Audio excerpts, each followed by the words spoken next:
અમદાવાદના બાપુનગરમાં ખેલાયો ખૂની ખેલ, વધુમાં મર્ડરની જગ્યાએ પોલીસની બેદરકારીનો વિડીયો વાયરલ। અમદાવાદના બાપુનગરમાં 19 વર્ષના વિજય ઉર્ફે વિશાલ શિમાળી નામના યુવકને છરીથી હુમલો કરી મોતને ઘાટ ઉતારવામાં આવી દેવામાં આવ્યો હતો।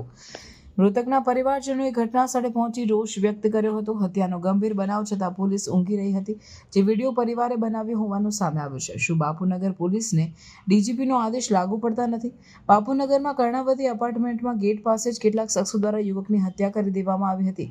યુવકે અપશબ્દ બોલવાની ના પાડતા બાબતે ઝઘડો થયો હોવાનું જાણવા મળી રહ્યું છે, જે બાદ મામલો ઉગ્ર બની જતા જયસિંહ, હર્ષદ સોલંકી, ભદ્રેશ, હિંમત અને ગણપતે યુવકની હત્યા કરી દીધી હતી। આ સમગ્ર મામલે પોલીસ દ્વારા ગુનો દાખલ કરી આરોપીઓની અટકાયત કરી છે। બીજું કે મર્ડર થયું છે તેને તે જગ્યાએ 2 PCR 1ના પોલીસ કર્મી ખાટલો નાખીને સૂતા ઝડપાયા છે। એ ઘટના વિડીયોમાં કેદ થયેલ જણાય છે। હવે જોવાનું એ રહ્યું કે પોલીસ અસામાજિક તત્વોને કેવી રીતે કાબૂમાં લે છે અને આ બેદરકાર પોલીસ કરીને સામે કેવી સજા કરવામાં આવશે। આશાપુરા ન્યૂઝ વિડીયોની પુષ્ટિ કરતું નથી। સ્ટોરી વિક્રમસિંહ ઝાલા, અમદાવાદ।